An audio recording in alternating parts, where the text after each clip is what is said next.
Quillen Marsh had a face like a weathered toolbox, dented, scratched, and containing a surprising number of regrettable choices. He stood in the middle of the bunker's command room, a dimly lit hole burrowed beneath Europa's icy crust, and surveyed the ragtag assembly before him. This, apparently, was humanity's last hope, or as they referred to themselves with questionable optimism, Quillen's quagmire. "Listen up, you beautiful disasters," Quillen started, his voice a gravelly bark, the kind that could sand down rough edges off bad decisions. "I'm not saying we're screwed, but if anyone's got a miracle hidden up their ass, now's the time to produce it." Rents Grady, a wiry tech with the optimistic outlook of a damp towel, snorted. "Miracle? Quillen, I barely got duct tape, let alone divine intervention. And there it was. Humor darker than a black hole's vacation home. If you couldn't laugh while staring down the barrel of extraterrestrial oblivion, you were doing doomsday wrong."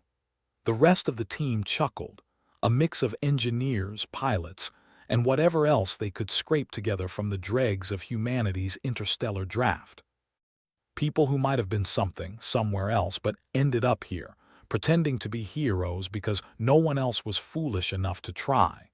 "We've got an alien fleet coming through a singularity gate," Quillen continued, gesturing with a hand that looked like it could palm a starship. "They say they are here to liberate us. You know, like a hammer liberates a nail from a wooden plank. And we're the nail," muttered Zara, the squad's pilot, who had an affinity for getting ships to do what they shouldn't rather than what they should. "Exactly, but don't worry."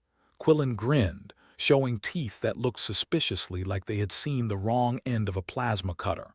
"We're not just any nail. We're the bent, rusty kind that's impossible to pull out and gives you tetanus just for trying." The room hummed with the sound of barely contained anxiety and flickering lights. Overhead, the ceiling dripped melting ice like a broken coffee machine with a vendetta. Quillen pointed at a holographic display, which currently showed a swirling mass of colors and numbers, none of which looked particularly friendly. "This is our enemy," he said, "a fleet of something. The eggheads never got a chance to name it because, well, they were the first to go. But I like to call them dead bastards because that's what they'll be if we do our jobs right."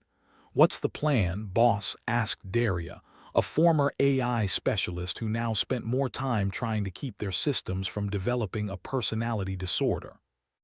"Please tell me it involves running away very, very fast." "Running away? Daria, sweetheart, if we had anywhere to run, we'd already be there, sipping moonshine and reminiscing about the days when the worst we had to worry about was tax audits. No, we're going to make a stand. Right here, right now, on this ice cube we call home. And we're gonna show those aliens exactly what happens when you try to take Earth's last popsicle without asking." A murmur of laughter rippled through the group, a mixture of bravado and the kind of gallows humor that made impending doom almost tolerable. "First step," Quillen said, pointing at the makeshift map of Europa, "we reinforce this bunker with everything short of my mother's meatloaf.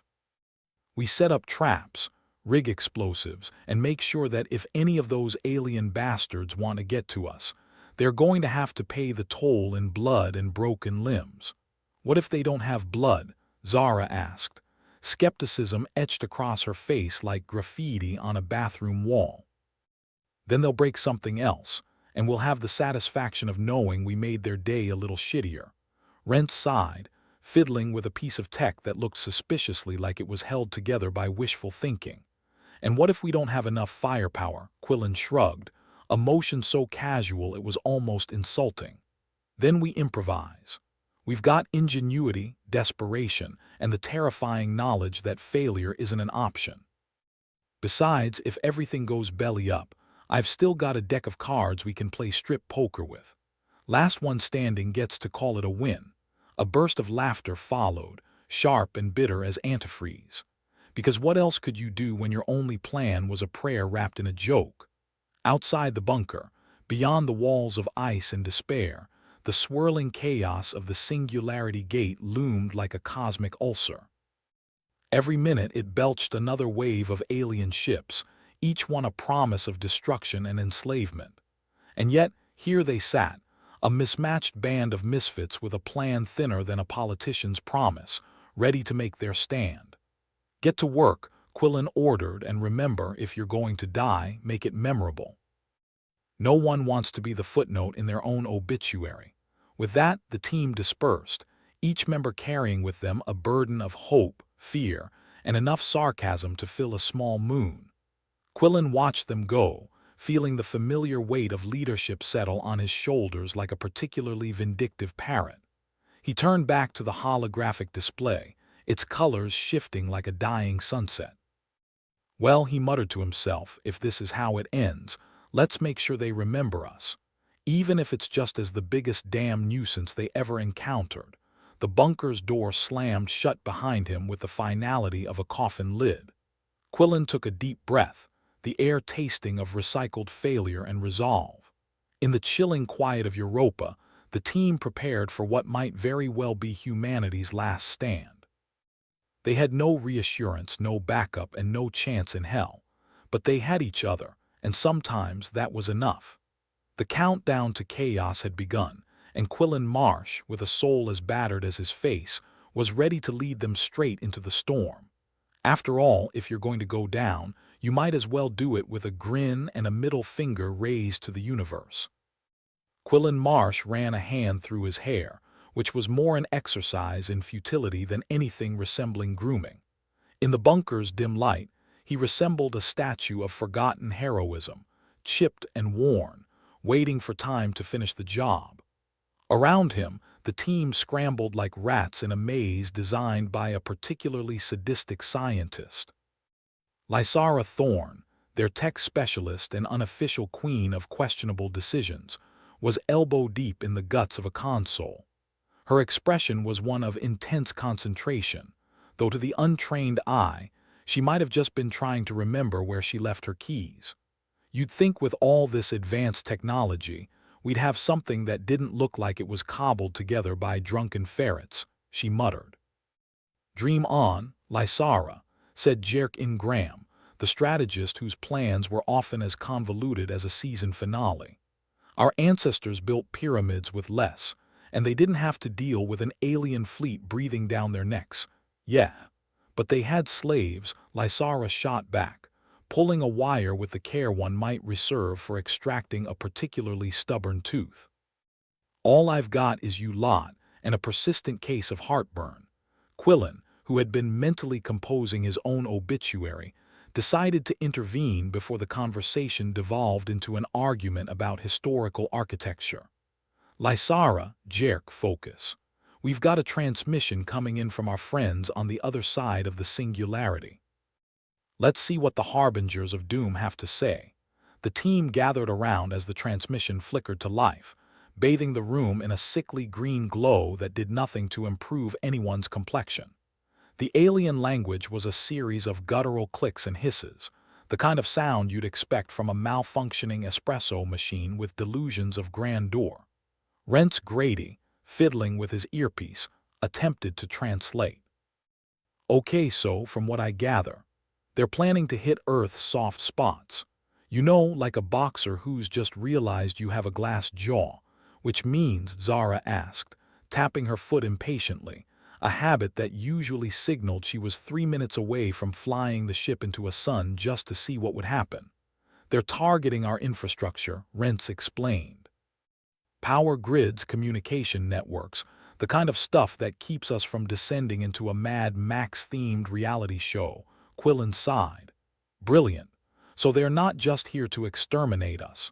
They want to make sure we're inconvenienced first. I suppose we should be flattered they are putting this much effort into our demise." Jerk scratched his chin, his mind no doubt running through a dozen scenarios, each more improbable than the last.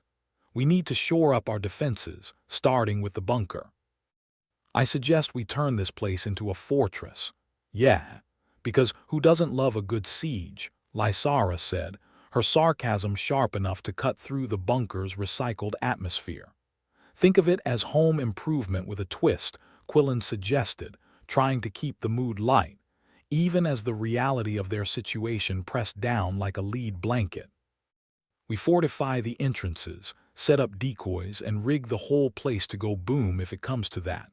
And what about those of us who prefer not to end our days as space dust? Zara asked, crossing her arms.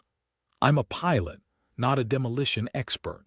Every choice is a gamble, Quillen replied, and right now, we're playing with a busted deck. But if we go down, we'll make sure they choke on the ashes of our Defiance. As plans went, it wasn't much more than a glorified to-do list. But it was something, and in the vacuum of hope, even a fool's errand was better than nothing. The crew busied themselves with preparations, each task a thread in the patchwork quilt of survival. They reinforced the bunker's walls with whatever they could scavenge, turning it into a makeshift bastion against the inevitable tide of destruction. Any luck with the comms? Quillen asked, watching Lysara work. Luck. If I had that, I'd be on a beach somewhere, not elbow-deep in wires, she replied, narrowing her eyes at a stubborn circuit that seemed determined to test her patience. But I've rerouted the power, which means we've got a direct line to the surface. If those alien bastards want to cut us off, they'll have to pry it from our cold, dead hands. Encouraging, Quillen said dryly. And here I was worried we'd have to face oblivion without access to late-night TV. The thought of Earth's vulnerabilities being exploited weighed heavily on them, like a black cloud that had settled in for the duration. Quillen could practically feel the storm brewing, its distant rumblings a reminder that they were living on borrowed time. Let's not forget, Jerk said, we're still the underdogs here and everyone loves an underdog.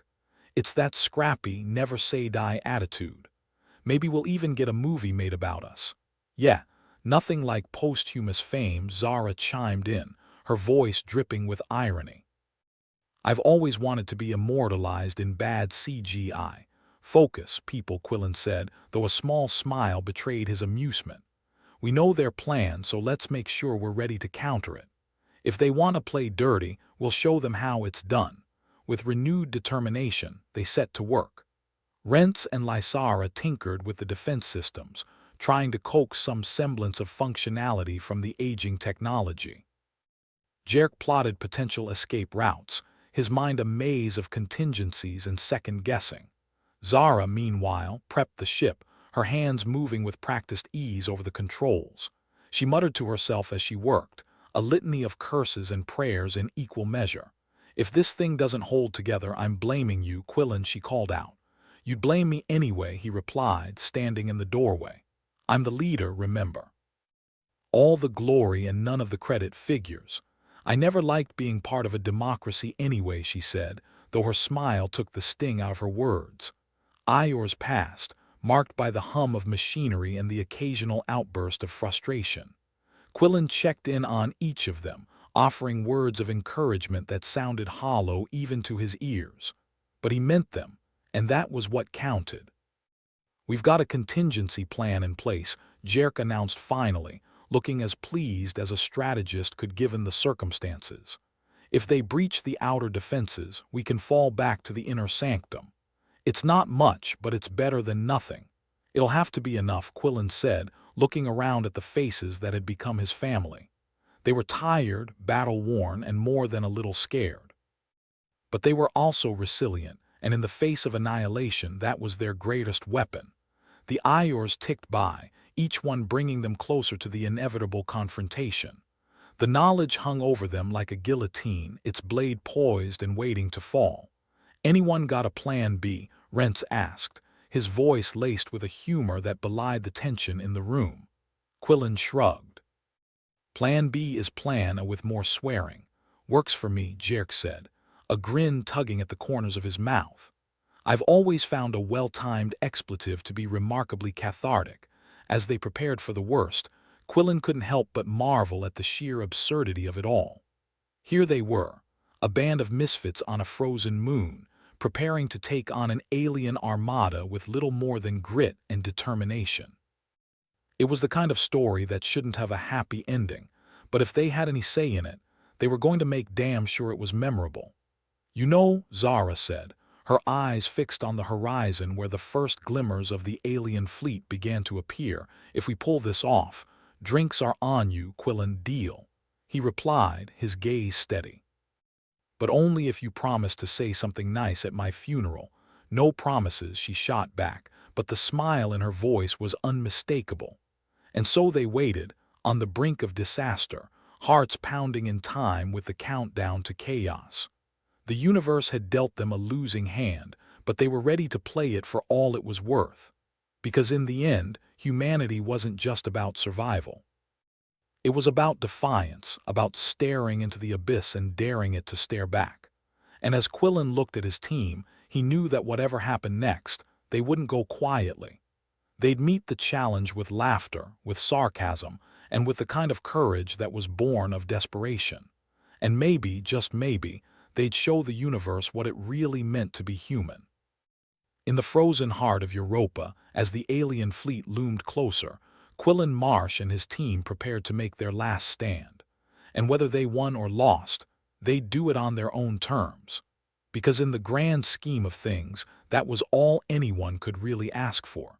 And if the aliens thought they could crush humanity's spirit, they clearly hadn't met Quillen's quagmire.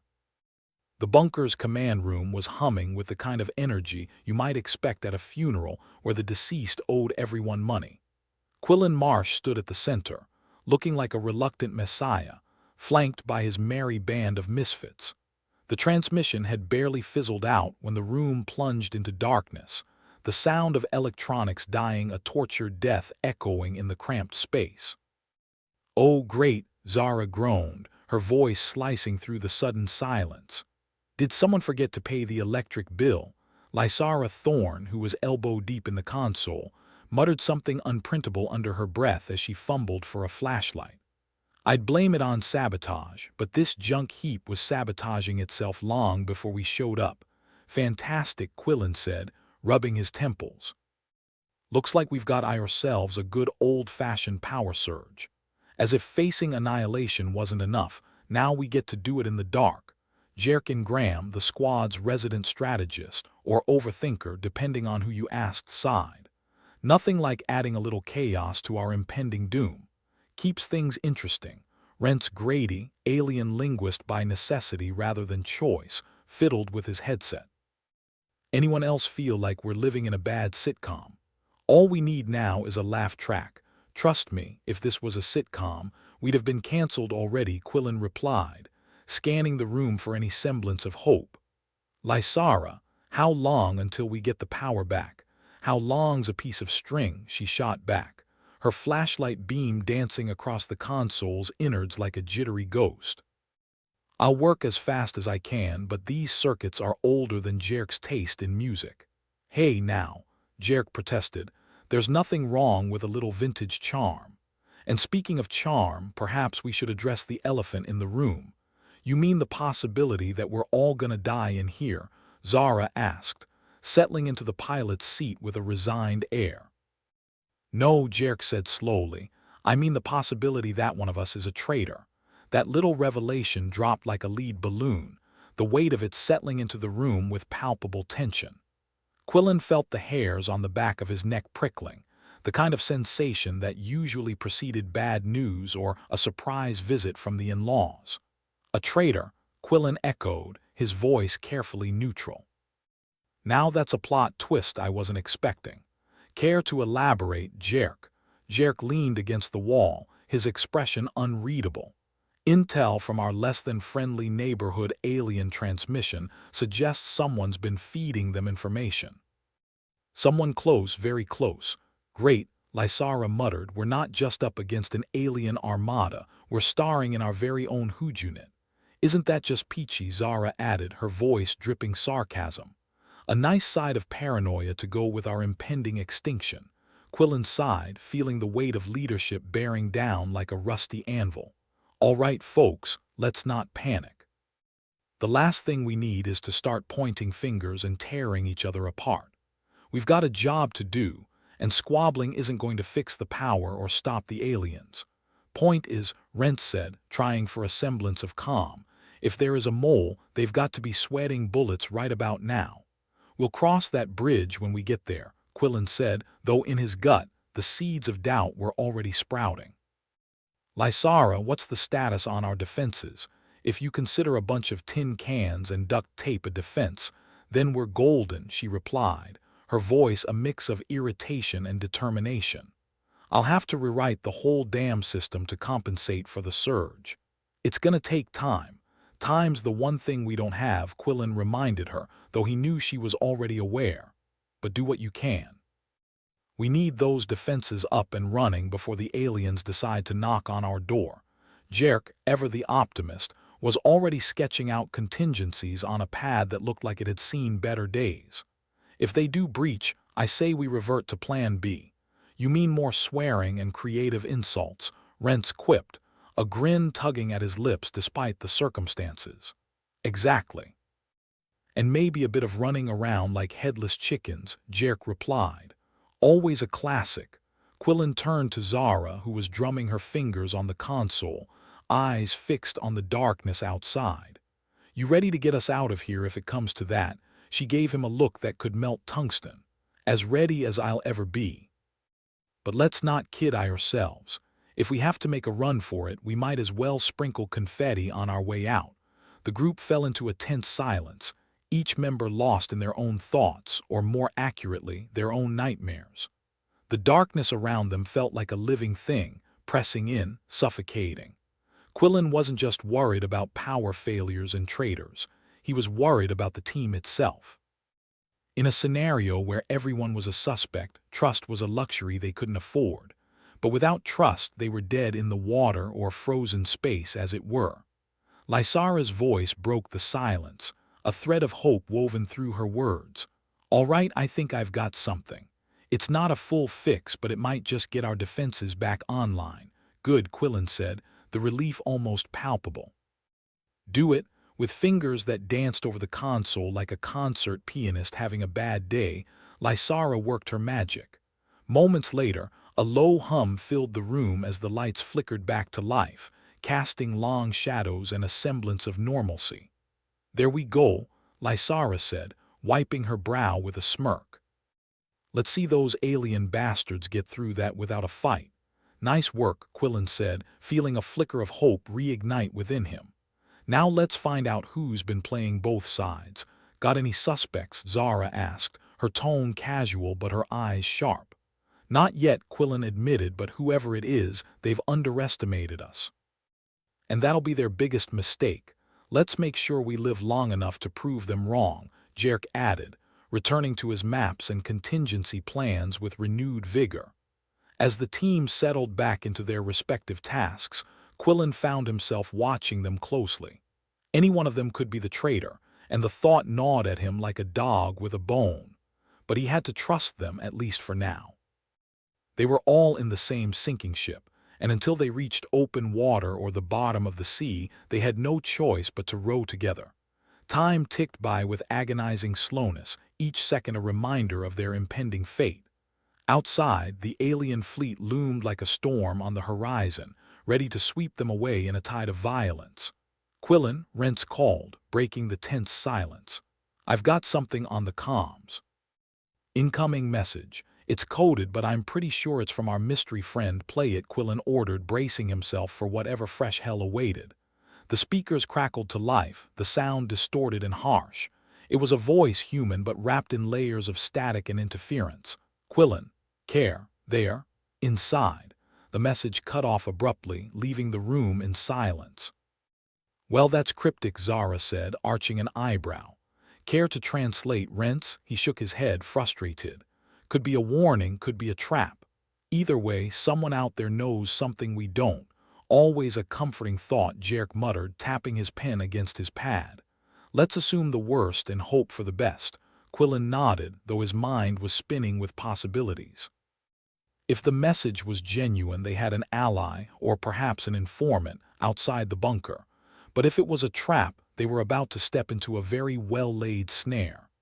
"Stay on high alert," Quillen instructed, his gaze sweeping the room. "If there's a traitor, they're likely getting nervous. And nervous people make mistakes. You expecting them to slip up and announce themselves, Or are we gonna have to play detective, Lysara asked, her tone half joking, half serious. Given our luck, I'm betting on the latter, Quillen replied, though he wished it were otherwise. But keep your eyes and ears open. We might not get a second chance. The team resumed their duties, each task a small fortress in the war against the unknown. Quillen watched them work, his thoughts a tangled web of suspicion and strategy. Whoever the traitor was, they'd have to be crafty to outsmart this group. But he knew too well that desperation could make people cunning and dangerous. Eyes bled into one another, the monotonous hum of electronics the only constant in their grim vigil. Quillen's thoughts drifted back to the message, the voice that had sounded so familiar. He couldn't shake the feeling that they were being watched, not just by the aliens but by someone much closer. You look like you've seen a ghost, Zara observed, breaking into his reverie. Trouble in paradise. Just weighing our odds, Quillen admitted, his expression grim. And wondering who's playing us for fools, she nodded, her own gaze thoughtful. Whoever it is, they're gonna regret underestimating us, Quillen grinned despite himself. Damn right. If nothing else, we'll give him one hell of a fight. And so they waited, the clock ticking down to the inevitable clash. The bunker, once a sanctuary, now felt like a pressure cooker, tension mounting with each passing moment. But Quillen knew that whatever happened, they'd face it together. Flawed, cynical, and irreverent to the end. Because in their world, survival wasn't just a matter of strategy, it was an act of defiance. And if the universe wanted to take them out, it was in for one hell of a tussle. As the alien threat loomed ever closer, the team braced themselves for the coming storm. Power surges and potential traitors be damned. They were ready. Ready to fight, ready to die, but most importantly, ready to laugh in the face of oblivion. Because in a universe where hope was a rare commodity, laughter was the best weapon they had, and they intended to wield it with all the skill and sarcasm they could muster. Quillen Marsh rubbed his eyes, trying to banish the exhaustion clawing at his sanity. Sleep, like hope, was a luxury they couldn't afford right now. The alien fleet was inching closer, and the team was still knee-deep in paranoia and malfunctioning tech. Just another day in paradise. Okay, team, Quillen said, injecting a dose of falsified cheer into his voice. Let's brainstorm how to hack into an alien network with a computer older than my grandmother. Ideas, insults. I'll take anything. Lysara, hunched over the console, snorted. We could use a hammer. Might not hack the network, but it'd sure make me feel better. And then we'd all be screwed even faster, Jerk chimed in, eyes never leaving his vintage pad. Though I do appreciate the enthusiasm for destruction. Destruction's just another form of creativity, Rents quipped, leaning back in his chair. Right, Quillen. If that's true, we should all be Van Gogh by now, Quillen replied. Lysara, what's our real shot here? We need to piggyback on their communication frequencies, she said, her fingers never pausing in their dance over the console. Problem is, their tech is about as user-friendly as a porcupine in a balloon shop. Zara, perched like a sarcastic gargoyle by the window, tossed a glance over her shoulder. So, what? We knock on their door and ask for the Wi-Fi password. The room chuckled, a brief moment of levity in the gloom. Quillen found himself wondering how long they could keep laughing before the hysteria set in. Jokes aside, Jerk said, serious again, we need to figure out who's feeding them intel. Otherwise, we're a step behind trying to outpace a bullet. Quillen nodded, his mind spinning in the same futile circles. He trusted his team mostly. But the traitor, whoever it was, had managed to slip right under his radar. We'll figure it out, he said, more to himself than anyone else. Right now, let's focus on giving them a surprise they won't forget. Surprise party with explosives, Rent suggested, a wicked gleam in his eyes. If you bring cake, Zara added, not missing a beat, I might just forgive you for being a traitor. See, Lysara said, this is the kind of motivational speaking we need around here. Quillen shook his head, a smirk tugging at his lips despite the knot in his stomach. Lysara, what do you need to make this hack work? Aside from a miracle, she paused, tapping a pencil against her lips. We'll need a scan of their latest transmission frequencies. I can try to rig the console to intercept their signals, but it's a shot in the dark. Better than nothing, Quillen said. Do it. Lysara dove back into her work, muttering curses at the console that would make a sailor blush. The rest of the team fell silent, the tension wrapping around them like a suffocating blanket. Trust was thinner than the air outside, and everyone knew it. Quillen's mind wandered back to the cryptic message. Care. There. Inside. Was it a warning, a trick, or just another piece in this cosmic game of chess where they were the pawns? This is all very cloak and dagger, Zara said, breaking his thoughts. Who do we suspect? Or are we just pointing fingers and hoping we hit the right person? We need evidence, Jerk replied, not looking up from his pad. Otherwise, we're just throwing accusations like confetti. Confetti made of suspicion and betrayal, Rents added. Festive. Quillen sighed, rubbing his temples. We have to be smart about this. If we start turning on each other, we're done.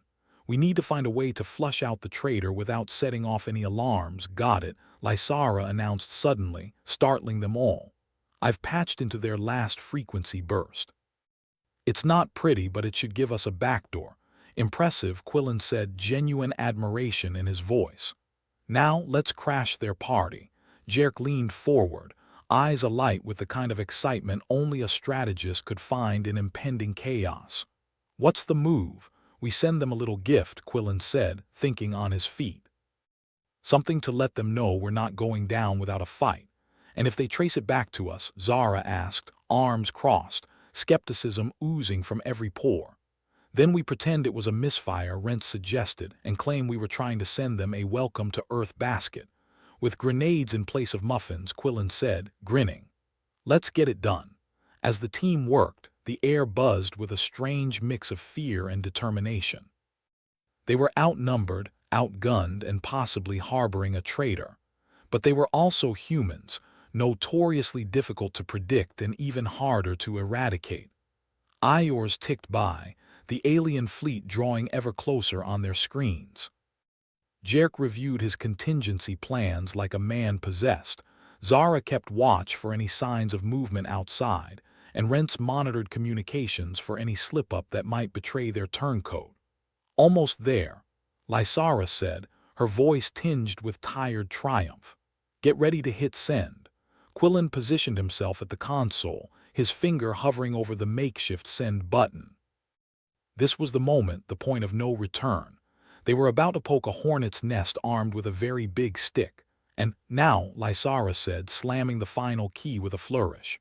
Quillen hit the button, and for a second nothing happened.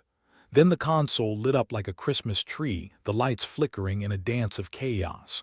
Signals sent, Rents confirmed, his expression a blend of relief and dread. Now we wait and see how they take the news. With any luck, they'll be too busy dealing with our little surprise to notice us sneaking up on them, Jerk said, optimism tempered with caution. Or they'll blow us out of the sky, Zara pointed out, ever the realist. Quillen turned to face them, his expression set in determination. Whatever happens, we stand together.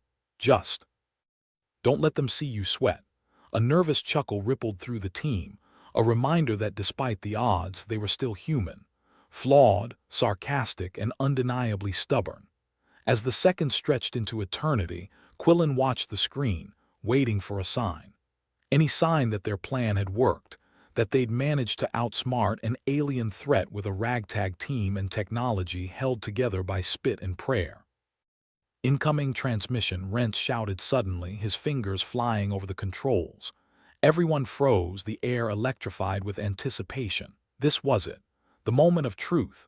Put it through, Quillen ordered, his voice steady despite the anxiety thrumming through his veins. The speakers crackled to life, the alien signal cutting through the static like a knife. The voice was sharp, mechanical, devoid of any warmth or humanity. Human, resistance. Noted. Escalation imminent. The message ended abruptly, leaving the team in silence once more. Well, that's ominous, Zara said, breaking the tension with her usual dry wit. Escalation. What do they mean by that? Jerk asked, his strategist mind already racing through possibilities.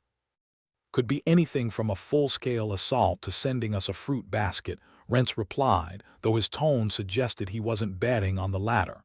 Quillen frowned, the weight of their situation pressing down like a lead blanket. We need to be ready for anything. Lysara, keep monitoring their frequencies. Jerk, tighten up our defenses. Rents, keep listening for any more transmissions. And everyone, stay sharp. They nodded, each diving back into their roles with renewed focus. The traitor was still at large. The alien fleet was on the verge of attack, and their only hope rested on a hastily concocted plan and a team held together by little more than snark and determination. In the dim light of the bunker, Quillen watched his team, his mind a storm of suspicion and strategy. They were all in this together, for better or worse, and he was determined to see them through. Because in a universe full of threats, they were humanity's last line of defense, and they were going to give those alien bastards one hell of a fight. The bunker was a pressure cooker, ready to blow. The air was thick with anticipation and a distinct aroma of 3-day-old coffee. Quillen stood at the helm, trying to look more confident than he felt. Outside, the alien fleet was doing its best impression of Armageddon, and it was a pretty convincing act. Rents peered over the console, his usual smirk replaced by a look of grim determination. Anyone else feel like we're in the middle of a really bad sci-fi flick? Only if it's the kind where everyone dies horribly, Lysara muttered without looking up from the tangle of wires that was once a functioning piece of tech. Zara, the eternal pessimist, was plastered to the window like a kid watching a horror movie they weren't supposed to see. Europa's defenses are about as solid as wet toilet paper. They're coming in hot and heavy. Jerk, who'd taken up residence behind a pile of ancient data pads, glanced up and winced. So, Plan B is, what exactly? Die with style, Rents offered. Quillen rubbed his temples. We hold the line. Figure out what the hell the traitor's up to, and if there's a god, we pray they hate aliens more than us. Solid plan, Zara drawled, assuming the deity of choice isn't an alien sympathizer. The bunker shuddered as a concussive blast rippled through the air, rattling the already precarious equipment. Jerk let out a yelp, clutching his vintage pad like a lifeline as he was thrown sideways. Well, that escalated quickly. Yeah, and my heart rate along with it, Rents quipped, his fingers dancing over the keys with renewed urgency. Quillen felt the ground shift beneath him as the realization hit. Jerk, you okay? Jerk tried to respond, but the words got stuck somewhere between a groan and a curse. Blood trickled from a gash on his forehead, painting a grim picture against the sterile bunker light. Medic, Quillen shouted, but the word was hollow. They were on their own and everyone knew it. Zara darted over, tearing a strip from her uniform with a practiced efficiency that suggested she'd done this before. She pressed it to Jerk's head. Hold still and try not to die on us, okay? Jerk managed a weak nod, his eyes unfocused as he attempted a smile. I'll do my best. Lysara abandoned her post, kneeling beside Zara. Don't suppose anyone's packing a first aid kit in that bag of tricks. Yeah, right next to the miracle in a bottle, Zara replied, tying the bandage with a little more force than necessary. Quillen, we've got a serious problem here. Quillen nodded, eyes scanning the room. The traitors tipped them off. The timing's too perfect. We need to find the mole before they feed them our life insurance policy, Rents added, his voice tinged with urgency. Great, so now we find traitor to our growing list of stuff that'll probably kill us, Lysara said, her voice dripping with sarcasm. Jerk groaned, his voice a mere whisper. Quillen, if this is it, make sure to tell the aliens I was planning on suing them for emotional distress. You tell him yourself, Quillen replied, his voice gruff but tinged with affection. We're not done yet. Another blast rocked the bunker, sending a shower of sparks from the console. The team flinched as if the walls themselves were closing in, a grim reminder that they were living on borrowed time. Rents kept his focus on the transmission log, flipping through data with the air of a man desperate for answers. I've got something. There's a data spike that matches the time of attack. Someone's been sending messages and it wasn't any of us. Which means our traitors got sticky fingers, Zara said, her voice a razor-edged whisper. Who had access? The room fell silent, each member casting sidelong glances at the others. The unspoken question hung heavy in the air, a silent accusation waiting for a target. I'm not one to point fingers, Lysara said, breaking the tension with a nervous laugh. But if one of you is planning a dramatic betrayal, now would be a great time to confess. Yeah, we'll even throw you a going-away party, Rents added, his voice a shade darker than usual. Quillen's eyes swept the room, searching for any sign of deception. But trust was a fragile thing, and they'd all been on the wrong side of it before. Let's not make this harder than it needs to be. Whoever it is, you can still make it right. Not that we won't hold a grudge, Zara murmured, her eyes fixed on the window where the battle raged on. Another explosion rocked the bunker, this time accompanied by a piercing whine as the lights flickered and died, plunging them into darkness. Panic flared, primal and raw, as the reality of their situation sunk in. Lysara, Quillen barked, his voice carrying authority even in the pitch black, get those lights back on. I don't want to die in the dark. On it, boss, she replied, the sound of her rummaging through her tools the only indication of her position. The lights sputtered back to life just as Zara let out a low curse. We've got company, and they look pissed. Quillen moved to the window, his heart sinking as he caught sight of the alien ships slipping past Europa's defenses with terrifying ease. Damn it. They are in. Rents joined him, his expression one of resigned acceptance. Looks like we're the main course in an all-you-can-eat buffet. But we're not going down easy, Quillen said, resolve hardening in his gut. Let's give him indigestion.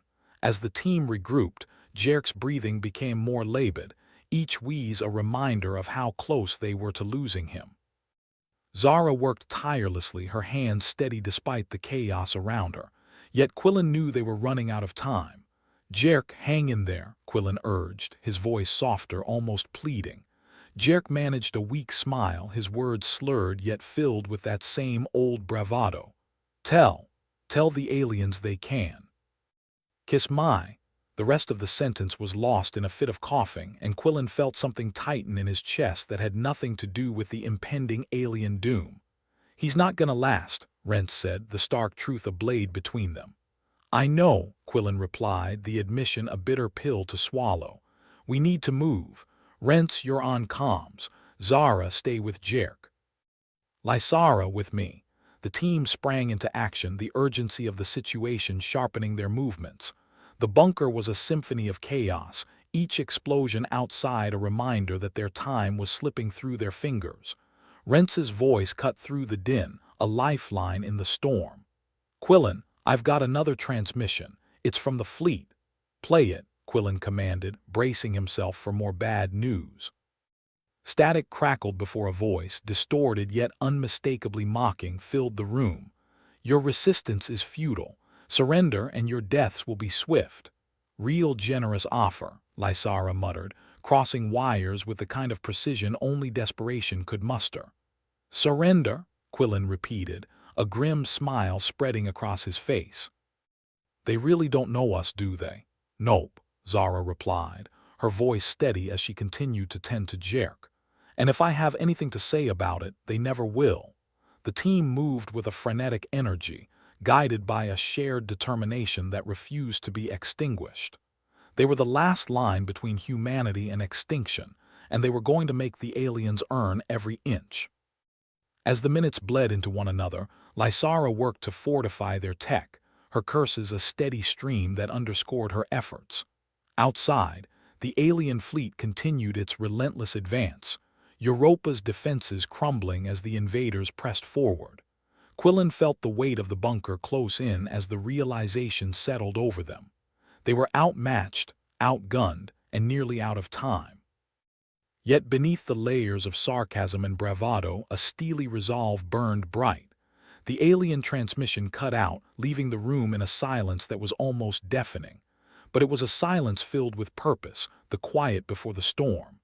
Get ready, Quillen said, his voice a rallying cry. We've got one shot at this, and I'm not wasting it. Zara looked up, her eyes meeting his with a fierce intensity. "Let's give him hell." The team steeled themselves for the fight ahead, each member driven by a singular purpose: survival. As the alien fleet bore down on them, Quillen knew they were standing on the edge of a precipice. "On my mark," he said, his voice cutting through the tension like a blade. The seconds stretched into eternity, the air heavy with the weight of unspoken fears and unyielding defiance. "Now," Quillen shouted, and the bunker erupted into action. The console flared to life, Lysara's handiwork sending a surge of energy through the system. The walls trembled as a barrage of countermeasures launched into the void, a desperate gambit against overwhelming odds. Rents monitored the communications, his eyes scanning for any sign of their plan's success. "We've got a hit." "They're scrambling." A cheer erupted from the team, the momentary victory a balm against the despair that threatened to swallow them whole. Yet, as the alien fleet regrouped, Quillen knew the respite was fleeting. Jerk's condition continued to deteriorate, each ragged breath a reminder of how close they were to losing more than just the battle. Zara's hands never left him, her whispered reassurances a fragile tether to hope. Quillen's mind raced with possibilities, each more desperate than the last. The traitor was still at large, the alien fleet was relentless, and their options were dwindling by the second. But in the chaos, amidst the fear and uncertainty, a fierce determination took root. They were humanity's last stand, a ragtag group fighting against impossible odds, and they weren't going down without a fight. The alien fleet loomed closer, a wall of death and destruction that threatened to envelop them. But in the bunker, surrounded by his team, Quillen found something he hadn't expected: hope. "Let's show them what humans are made of," he said, his voice a challenge to the universe. And as the battle raged on, the team stood united, a testament to the indomitable spirit that refused to be extinguished. In the face of annihilation, they fought not for survival but for each other. Because in the end, that was all that mattered. The lights flickered again, as if mocking the team's fleeting triumph just moments ago. Lysara was still elbow-deep in the console's guts, muttering curses in a language that would make a pirate blush. It was the kind of language that suggested she'd bit off more than she could chew, but was too stubborn to spit it out. Quillen paced like a caged beast, his mind spinning with the weight of 1,000 impossible tasks. He had the look of a man who just realized the treadmill he was on didn't lead to a beach, but to a pit of alligators. He shot a glance toward Rents, half expecting him to have transformed into one of the aliens by now. With the way things were going, it wouldn't have been a shocker. Rents, cool as a cucumber in a snowstorm, was scanning the alien frequency, his fingers dancing over the keys with the grace of a pianist at a funeral. "Hey, boss," he called, his voice carrying a note that was half sarcasm, half genuine discovery. "You'll love this." "Seems our guests have a little Achilles heel." Quillen's ears perked up. "Please tell me it's not a press this button and win kind of vulnerability, because we're fresh out of miracle buttons." "Not quite," Rents replied, his grin widening to show more teeth than comfort allowed. "Looks like their ships synchronized through some sort of hive mind interface. Knock out the queen bee and the rest of the drones scatter like headless chickens." "Great," Zara snorted from where she was, still tending to jerk. "So we just need to find the alien equivalent of their Wi-Fi router and pull the plug." "Easy peasy." About as easy as teaching a cat to swim, Lysara chimed in, her hands still busy with the console. Quillen rubbed his chin, the gears in his head turning with a kind of manic speed only adrenaline could fuel. "All right. We need a plan to hit them where it hurts. But first, we've got a rat to catch." More like a brainwashed hamster, Rents added dryly, nodding towards the corner where Jerk lay, his breathing shallow. Quillen knew they'd have to deal with the traitor sooner rather than later, but the odds were stacked higher than a gambler's debt. He turned to Rents. "You got anything on the comms that could point us in the right direction?"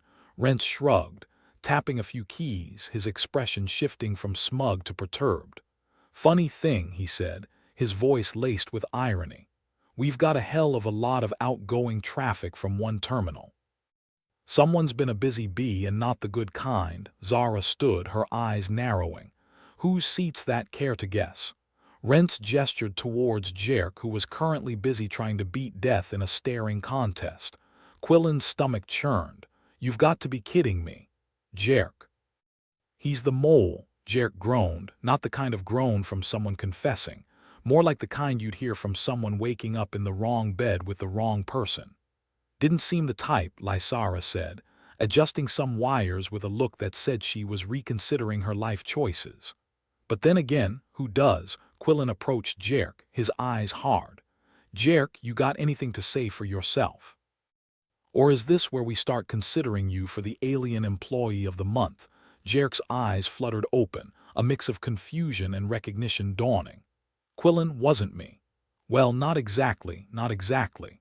Zara echoed, her skepticism as sharp as ever.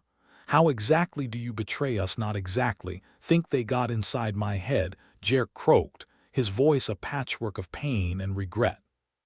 You know how I love a good mind game. They brainwashed you. Rents leaned closer, curiosity piqued. Or are you just pulling our leg like I could if I wanted to? Jerk wheezed, managing a shadow of his usual grin. They planted something. A failsafe. Every time I blacked out, Quillen's heart sank. He wanted Jerk's betrayal to be simple, a clean break, something he could fix with anger and a swift kick out the airlock. But this, mind games and manipulation, that was a whole different beast. So you're saying you've been their puppet, Quillen stated, trying to keep the bitterness from seeping into his voice. Is there a way to cut those strings?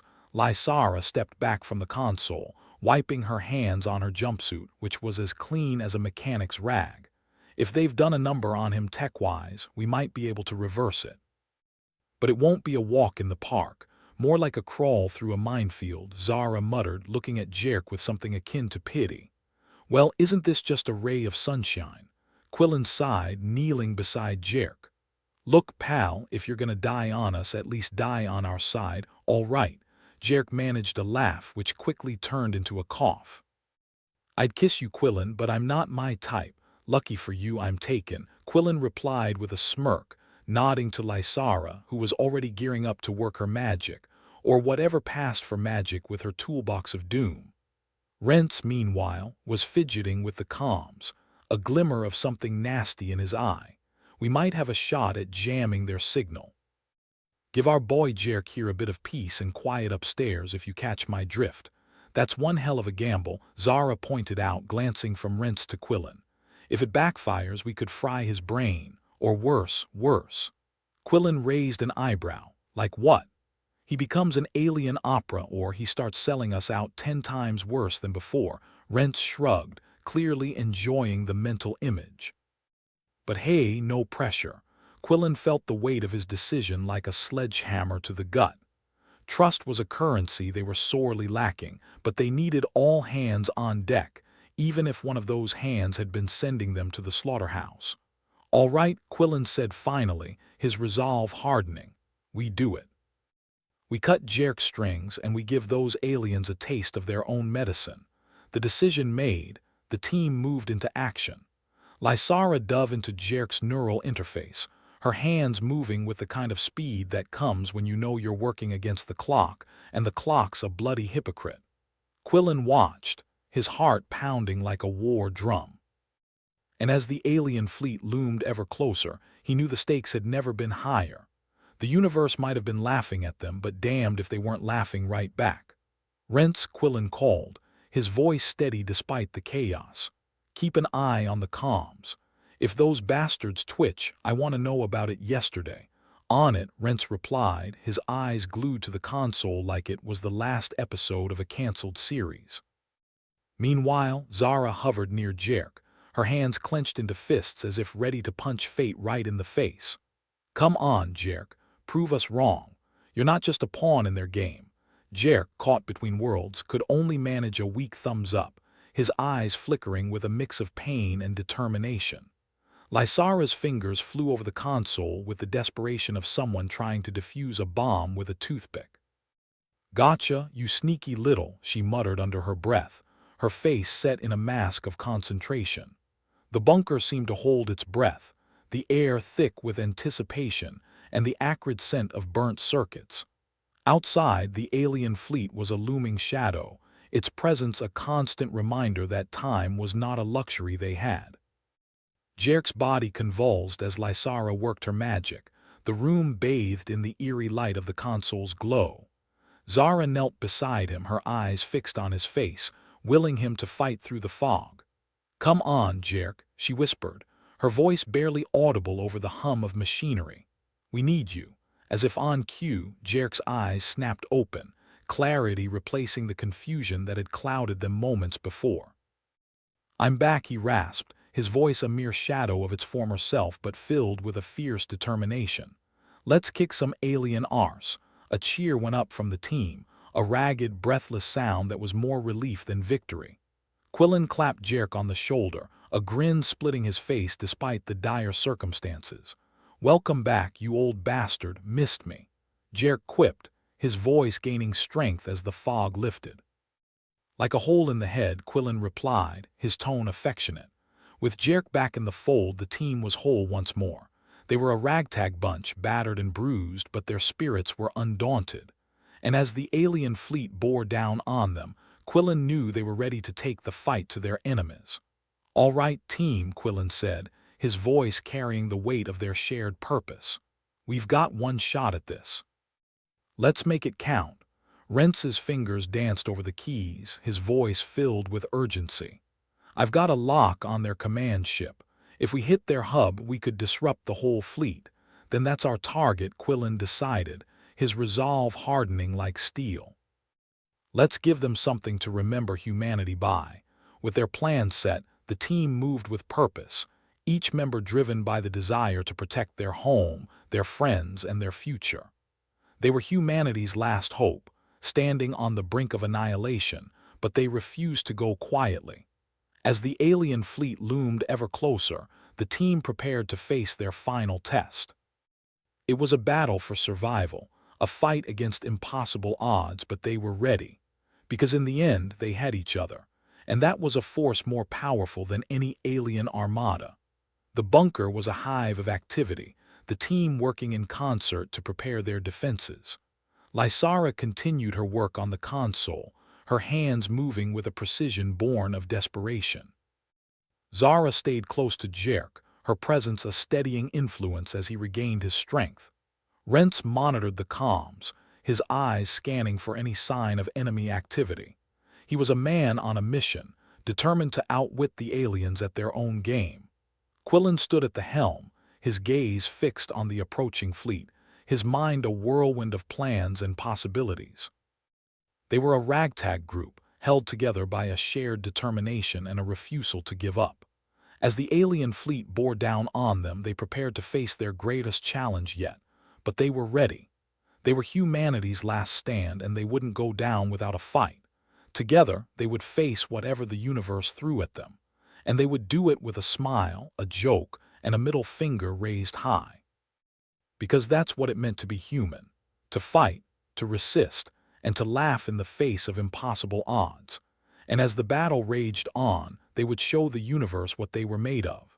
Quillen Marsh felt the weight of 1,000 celestial bodies pressing down on him, not just because he was standing on the precipice of humanity's last hope, but because he hadn't slept in days and every nerve ending was screaming for relief.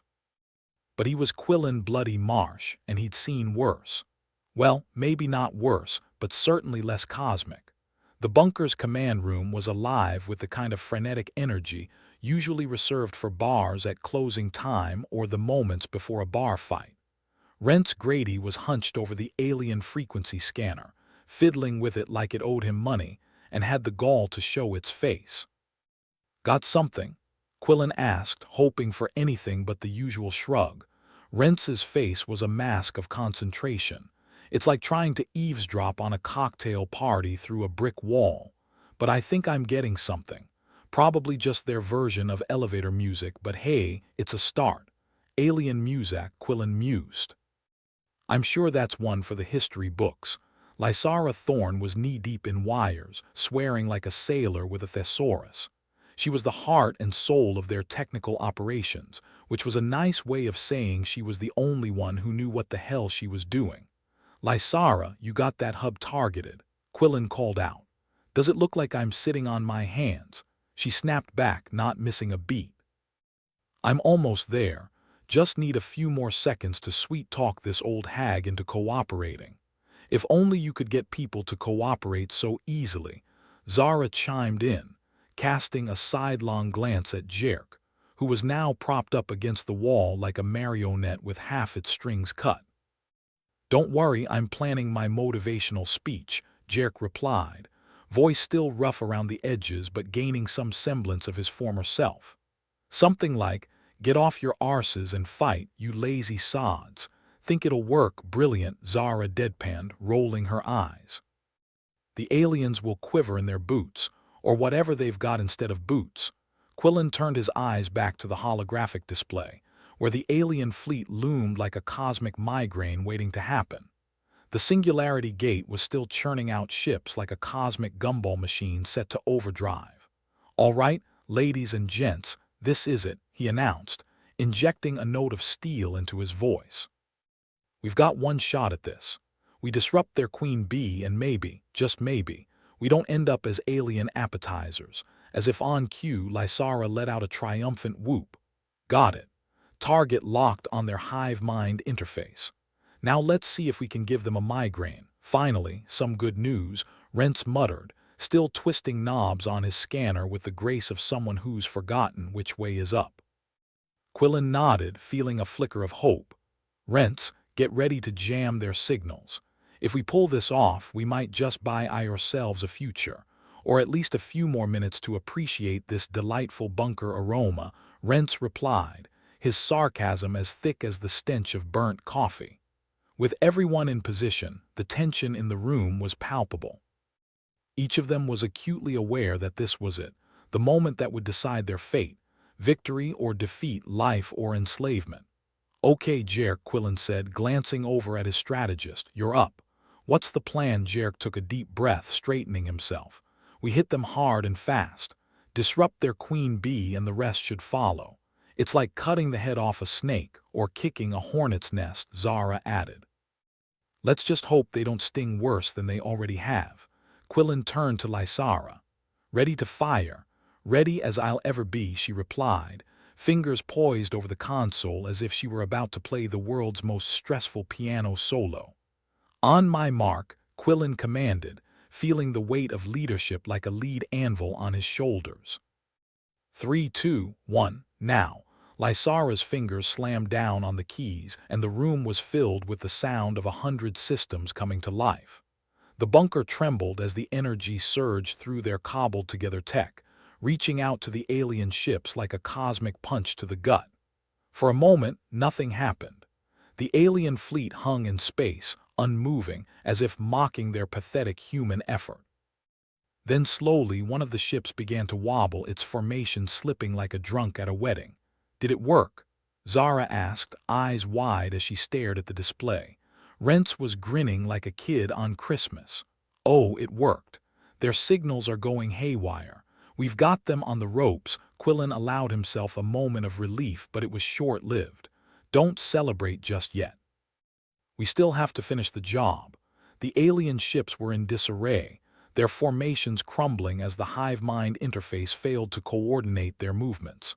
It was chaos, a beautiful, chaotic mess, and it was exactly what they needed. "Time to kick them while they're down," Jerk advised, a glint of mischief in his eyes that hadn't been there since before his unfortunate brainwashing incident. "Rents, can you amplify the interference?"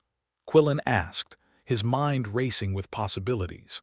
"Consider it done," Rents replied, his hands moving over the controls with a newfound urgency. "They won't know what hit them." The alien fleet began to falter, ships veering off course and colliding with one another in a cosmic ballet of incompetence. It was a sight to behold, and for the first time in what felt like an eternity, Quillen allowed himself to hope. But hope was a fickle thing, and the universe loved nothing more than a good cosmic joke. Quillen," Lysara said, her voice tinged with concern. "We might have a little problem." Quillen's heart sank. Define little, Lysara grimaced, glancing at the console as if it had personally betrayed her. Their backup systems are kicking in. We've got maybe 5 minutes before they regroup. 5 minutes, Quillen repeated, his mind racing. 5 bloody minutes to save humanity. No pressure, plenty of time, Zara quipped, her voice dripping with sarcasm. What could possibly go wrong? Don't jinx it, Jerk warned, though he was smiling, that familiar devil-may-care grin that was his hallmark. Quillen's mind was a whirlwind of calculations and contingencies. They needed a final push, one last desperate move to tip the scales in their favor. All right, listen up, Quillen barked, taking command. We're going to hit them with everything we've got. Lysara, keep up the interference. Rents, I want you ready to jam their signals on my command. And what about us? Jerk asked, gesturing between himself and Zara. Quillen considered them for a moment. You two are with me. We're going to make sure they don't get back on their feet. The team moved with a sense of urgency, each playing their part in the makeshift symphony of survival. Time was slipping through their fingers like sand, but they were determined to make every second count. The alien fleet was still reeling, their ships scattered and disoriented. It was an opportunity they couldn't afford to waste. Now, Rents, Quillen shouted, his voice cutting through the chaos. Rents activated the jamming signal, flooding the airwaves with static and noise. The alien ships shuddered, their systems overwhelmed by the onslaught. Keep it steady, Quillen ordered, feeling the adrenaline surge through his veins. Lysara was working frantically, her hands a blur as she manipulated the controls. I'm giving her all she's got, Captain, Quillen grinned despite himself. I always wanted to say that. The alien fleet was in disarray, their ships spiraling out of control as the hive mind interface failed to re-establish its hold. We've got them, Zara exclaimed, her eyes wide with excitement. Not yet, Quillen said, caution tempering his optimism. Let's make sure they stay down. With a concerted effort, the team launched their final attack, targeting the command ship with everything they had. The alien vessel shuddered under the assault, its systems flickering as the interference took hold.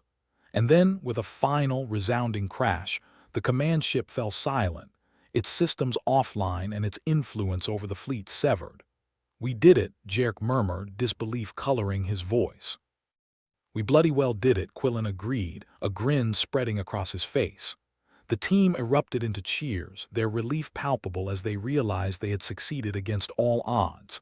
They had faced the impossible and emerged victorious, proving once again that humanity's greatest strength was its refusal to give up. So, what now? Zara asked, her tone light and teasing. Now, Quillen replied, a twinkle in his eye. Now we celebrate. And then we figure out how to fix this mess. Rents chuckled, shaking his head. Leave it to humans to win a war and immediately start worrying about the cleanup. As the team basked in their hard-fought victory, the reality of what they had accomplished began to sink in. They had prevented humanity's enslavement, turned the tide against an alien armada, and proved that even in the darkest of times, humanity's spirit was unbreakable. Here's to us, Jerk declared, raising an imaginary glass. And to the world we saved, to the world we saved, the team echoed, their voices ringing with pride and camaraderie. As the celebrations continued, Quillen couldn't help but smile. They had faced the brink of annihilation and come through stronger for it. They were battered, bruised, and more than a little exhausted, but they were alive. And in the end, that was all that mattered. The air in the bunker was thick with the smell of burnt circuits and the afterglow of victory. Quillen Marsh leaned back in his chair, feeling every muscle in his back protest after hours of tension and effort. The alien fleet lay in shambles, a once terrifying force now reduced to cosmic debris drifting aimlessly. It was over. At least the life-or-death part was. Rents Grady, ever the picture of calm competence, was still fiddling with his alien frequency scanner, more out of habit than need now. You think they'll send a thank you note, he quipped, glancing up with a smirk. Or at least, not send another fleet. I'm sure they're drafting a nice will do better card as we speak, Quillen replied, rubbing his eyes. It's the least they could do after trying to liberate us to death. Jerk Ingram, strategist and perpetual overthinker, leaned against a wall nursing what was either a bruise or a new shade of stress-induced hickey on his forehead. If they don't, we could always send them a nice fruit basket. Thanks for the attempted subjugation. Better luck next time. Zara, with her usual dry wit, chimed in. We should include a note about how they can improve their invasion tactics. Maybe start with don't let your ships get hacked by a computer older than my grandmother. Lysara Thorne, whose fingers were finally at rest after dancing across the console in what had been an intergalactic symphony of desperation, merely shook her head. Next time, let's just send them a how-to guide on coordinating invasions. Save us the trouble. Quillen looked around at his team, his ragtag bunch of misfits who had somehow managed to save humanity from an alien apocalypse. If he wasn't so exhausted, he might have actually celebrated. All right, team, he said, pushing himself upright. We've got a planet to secure and a future to plan. Suggestions? Jerk, the eternal planner, was ready. Well, we could start by figuring out how to make sure they don't try this again. Maybe some kind of peace treaty, preferably one that sticks. Peace treaty with those cosmic cockroaches, Zara scoffed. I say we just make sure they can't come back, permanently. And how would you propose we do that? Quillen asked, genuinely curious. Build a big do not disturb sign on the moon. Well, it worked for my ex, Zara shot back. More or less, Lysara chimed in, her voice thoughtful. We could reverse engineer their hive mind tech, use it to our advantage. Maybe set up a defense grid that fries their systems on approach. Quillen nodded, the wheels in his head beginning to turn. That's a start, but we also need to think about rebuilding. We've got a planet full of scared people who need to know they're safe. Rents, never one to shy away from the practicalities, pointed out, we could start by broadcasting the news. Let everyone know the big bad aliens are toast. Might boost morale a bit. Or spark a planet-wide party, Jerk added. Which, frankly, we could all use after this. Quillen couldn't argue with that. The thought of humanity finally having a reason to celebrate was a tempting one. All right, broadcast it is. Rents, you're on that. Make sure they know we're still kicking. Rents saluted with mock seriousness. Consider it done. I'll try not to crash their comms this time. As the team set about their tasks, the bunker became a hive of activity. Quillen watched them with a mix of pride and exhaustion. They were battered and bruised, but they were alive, and they were going to make sure humanity stayed that way. What's next, boss? Zara asked, sidling up beside him. Quillen sighed, glancing at the holographic display that had been their lifeline throughout the crisis. Next, we figure out how to keep this peace. Make sure our grandchildren don't have to deal with another alien invasion. Grandchildren? Zara raised an eyebrow. Feeling optimistic, are we? Or masochistic? I'm not sure yet. Quillen gave a wry smile, the weight of leadership still heavy on his shoulders but somehow lighter than before. Well, whatever it is, Zara said, clapping him on the back, just remember we're with you. Even if you do have some questionable taste in strategy. Noted, Quillen replied, chuckling. Now let's get to work. We've got a universe to save. Again. The bunker was buzzing with the renewed energy of a team that had faced the worst and come out victorious. They were still bruised, still tired, but there was a fire in their eyes that hadn't been there before. They had survived, and now it was time to build something better from the ashes. All right, people, Quillen called out, rallying his team. Let's make sure this peace lasts, and maybe get some sleep while we're at it. As laughter rippled through the room, Quillen realized they might just have a chance at that new beginning after all.